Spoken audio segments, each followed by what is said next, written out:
Chào các bạn quay lại với kênh YouTube của mình. Hôm nay rảnh nên là mình muốn lên một cái video để chia sẻ với anh em về một cái chủ đề mà mình nghĩ là khá thú vị, cũng nhiều anh em đồng ngư quan tâm, đó là nuôi autumn chung với lại cá dĩa. Đây cũng là cái video clip đầu tiên mình nói về autumn luôn các bạn. Mình cũng không biết lý do vì sao mà mình đã nuôi rất là nhiều các cái dòng cá Nam Mỹ như là Abistogramma, Aducata, rồi cá chuột, cá dĩa, Pleco. Nhưng mà mình lại lãng quên một cái dòng cá cực kỳ đẹp, đó là autumn các bạn. Cho nên một ngày tự nhiên mình nhận ra, ủa sao tự nhiên mình không nuôi autumn ta? Cái là mình mới order 5 con autumn vichada về mình nuôi thử. Để mà nuôi được tụi nó thì ban đầu mình định build một cái hồ mới để nuôi luôn. Nhưng mà sau đó tự nhiên mình nghĩ là ủa thì ngoài tự nhiên thì con autumn này nó cũng sống cùng môi trường xem với lại cá dĩa, sao mình không nuôi chung với lại cái bầy cá dĩa nhà mình luôn, mà tự nhiên phải build một cái hồ mới làm gì. Thế là Việt Nam nói là làm, mình thả luôn vào cái hồ đang nuôi mấy con cá dĩa của mình luôn các bạn. Và hiện tại sau khoảng 3 tháng nuôi 5 con autumn vichada với lại 7 con cá dĩa có sẵn thì cảm giác ban đầu mình thấy khá là ổn, và trộm vía là cá đang phát triển rất là khỏe mạnh. Cho nên trong video này mình muốn chia sẻ một tí về kinh nghiệm nuôi này, rồi những điều cần lưu ý, có mặt khó mặt dễ gì, để mà bạn nào cũng định thử nuôi chung autumn với cá dĩa như mình thì có cái nhìn thực tế hơn. Với lại dạo này thì mình cũng không có nhiều thời gian để mà set up các góc quay đồ rồi quay cho nó đẹp đó các bạn. Cho nên là trong video này thì xin phép các bạn là mình cứ đặt cái máy quay vậy để mình quay cái hồ cá thôi. Đầu tiên thì chắc là giới thiệu sơ qua một tí về mấy con autumn của nhà mình. Đây là mấy con autumn hoang dã, cá quai các bạn, được đánh bắt từ lưu vực sông Vichada, cho nên lúc nãy mình có gọi là autumn Vichada. Một Vichada là một cái chi lưu của cái sông Orinoco. Orinoco là một nhánh của sông Amazon. 5 con này thì mình order từ Agua F, là một cái cửa hàng mà chuyên nhập các cái dòng cá quai từ Amazon về, khá là uy tín và cũng khá là nổi tiếng. Anh em nào mà chơi cá thủy sinh đồ ở Nhật thì chắc là cũng biết tới cái shop này. Về autumn thì nó rất là nổi tiếng rồi, chắc là mình cũng không cần phải giới thiệu thêm nhiều. Anh em nào mà đam mê cá cảnh thủy sinh chắc là đều biết tới. Ở Việt Nam mình thì mình thấy có nhiều anh em gọi là cá thần tiên Ai Cập. Mình cũng không biết lý do tại sao cá thì đến từ sông Amazon mà lại gọi là cá thần tiên Ai Cập. Cái đấy thì nếu mà bạn nào biết thì chắc comment dưới giải thích giùm mình. Nhưng mà ở trong video clip này thì mình cứ gọi là autumn cho nó đúng. Về hình dáng thì bọn này nó nổi tiếng là thân hình thì dẹt, nhưng mà vây lưng và vây hậu môn kéo rất là dài, nhìn trông rất là đẹp các bạn. Chiều dài cơ thể thì khoảng 10 đến 15 cm. Nếu mà tính thêm vây này nọ nữa thì chắc là được hơn một tí. Về tuổi thọ thì theo các cái tài liệu được đề cập thì bọn nó có thể sống lên tới 10 năm. Thực tế như thế nào thì chắc phải nuôi thử mới biết.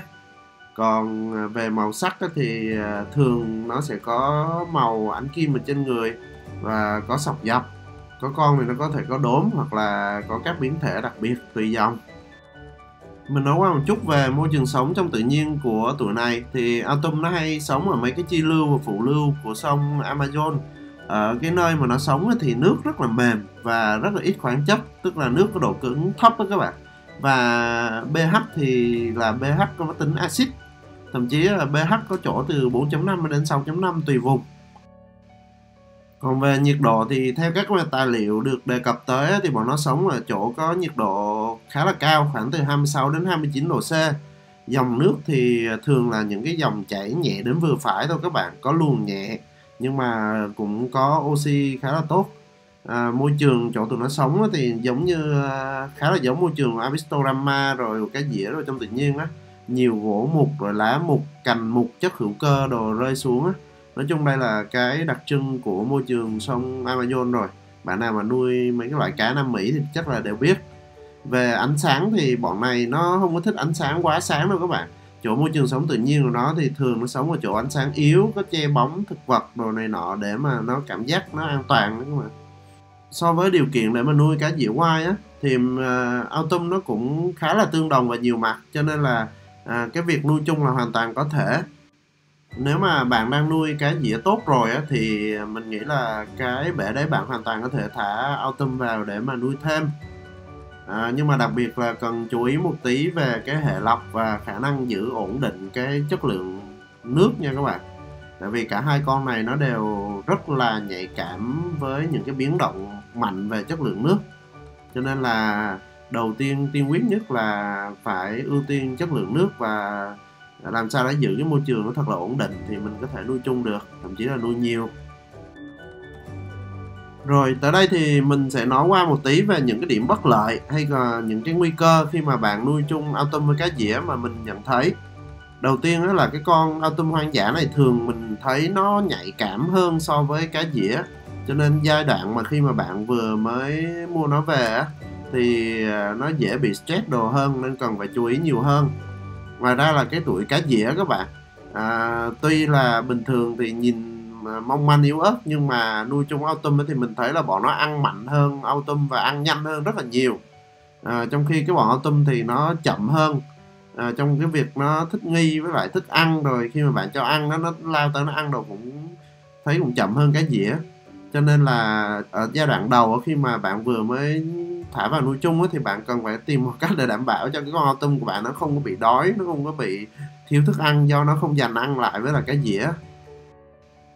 Ngoài ra cũng có ý kiến trên mạng người ta bảo là cái con Autumn này thỉnh thoảng thì nó cũng thử nó rỉa cái lớp nhớt của cá dĩa các bạn, hoặc là nó áp sát cá dĩa nó quấy rối làm cho cá dĩa nó khó chịu. Cho nên là cái này chắc là bạn cũng cần quan sát thử nếu mà thả vào nuôi chung.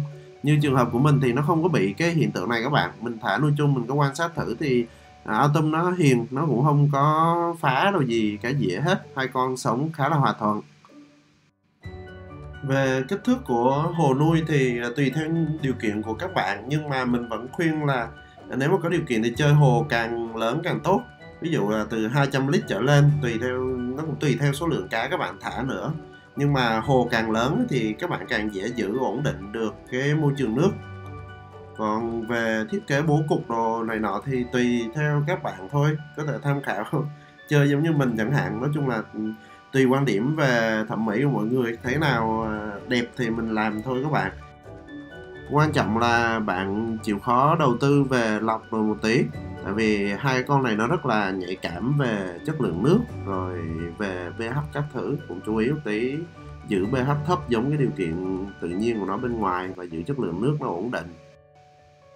Về thức ăn thì đương nhiên rồi, bọn này thì nó thích ăn thức ăn sống hơn các bạn. Cá mà hầu như thì cá nào cũng vậy, đặc biệt là cá hoang dã nữa thì nó thích ăn thức ăn sống. Cho nên là lúc mà mình vừa mới mua về thì thả thức ăn dạng viên như là Tetra, Discus, Hikari rồi là bọn nó không có ăn, mà chỉ có cá dĩa ăn thôi. Nên là thời gian đầu là mình phải ưu tiên cho nó ăn thêm thức ăn sống để mà nó dễ chấp nhận. Sau khi nó quen rồi thì mình cho cá dĩa ăn, thế là bọn nó thấy thì bọn nó cũng dần dần bọn nó ăn theo. Tới bây giờ thì cũng không có kén chọn gì thức ăn nữa, thuần là mình chỉ cho ăn thức ăn dạng viên thôi, cũng ít khi cho ăn mấy cái thức ăn sống như là chùn chỉ, chùn huyết rồi lắm. Chỉ khi nào mà kiểu mình rảnh rảnh cuối tuần nữa thì mình mới cho bọn nó ăn thêm để mà bổ sung thêm chất dinh dưỡng thôi. Bạn cũng nên chú ý một tí là cho ăn hợp lý thôi, đừng có cho ăn nhiều quá nó bị dư thừa thức ăn. Nhưng mà cũng có một vấn đề lúc nãy mình có đề cập, đó là bọn cá dĩa nó thường nó sung hơn và nó ăn khỏe hơn Autumn. Autumn thì nó nhẹ nhàng uyển chuyển mà nó ăn kiểu cũng chậm rãi hơn các bạn. Cho nên là khi mà cho ăn thì cũng chú ý bạn cho ăn nhiều lần nhỏ nhỏ, xong rồi cho chỗ này chỗ kia để Autumn nó cũng có cơ hội nó lấy được thức ăn nó ăn. Đó là hầu hết những cái điểm mà bạn cần phải chú ý khi mà thả chung Autumn với lại cá dĩa. Theo cái trường hợp của mình thì tới bây giờ mình nuôi được khoảng 3 tháng rồi thì gần như là cũng không có vấn đề gì lớn phát sinh đó các bạn. Mình thấy hai cái dòng này nuôi chung nó khá là hợp nhau. Chỉ có một vấn đề hơi rắc rối tí là đến từ bọn cá dĩa, đó là thỉnh thoảng bọn nó hay bắt cặp để mà bọn nó đẻ các bạn. Thì khi mà nó bắt cặp thì nó hay dí với cái con khác trong hồ rồi các thứ thì nó hơi phiền chút. Đó, các bạn đang nhìn thấy như trên video clip, các bạn đang nhìn thấy là có một cặp nó đang bắt cặp và nó đẻ ở góc trên bên phải cái con đang bơi ở góc trên bên phải là con cá mái các bạn. Còn cái con mà nãy giờ nó cứ đi dí mấy con cá khác là con cá trống. Thì cái cặp cá dĩa này của mình nó rất là hay bắt cặp nó đẻ, mà mỗi lần vậy là nó hay dí mấy con khác. Nó hơi phiền phức cái trường hợp đó một chút thôi các bạn. nhưng mà cũng không có cách nào hết, tại vì đó là tập tính hoang dã của tụi nó rồi, thì nó bắt cặp thì mình cũng chịu thôi. Tóm lại thì mình thấy việc nuôi autumn chung với cá dĩa là hoàn toàn khả thi và cũng không có gì khó khăn nếu mà bạn chuẩn bị kỹ về môi trường, rồi bạn có kiến thức một tí về việc kiểm soát chất lượng nước, rồi cho ăn hợp lý, và đặc biệt là chịu khó thỉnh thoảng quan sát tụi nó đồ một tí xem có vấn đề gì không để mà kịp thời xử lý. Đến đây thì cái video clip nó cũng dài rồi nên là mình cũng xin kết thúc ở đây. Nếu mà bạn có bất kỳ thắc mắc gì thì cứ để lại ở comment phía dưới. Nếu mà mình biết thì mình rất vui là được chia sẻ thêm. Còn nếu bạn nào mà thấy cái video này hữu ích thì đừng quên bấm like với subscribe kênh để mình có động lực làm thêm nhiều các cái video clip khác nữa.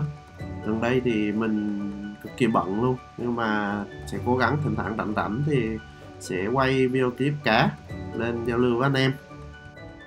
Xin chào và hẹn gặp lại các bạn trong các cái video clip khác trên kênh YouTube của mình nha.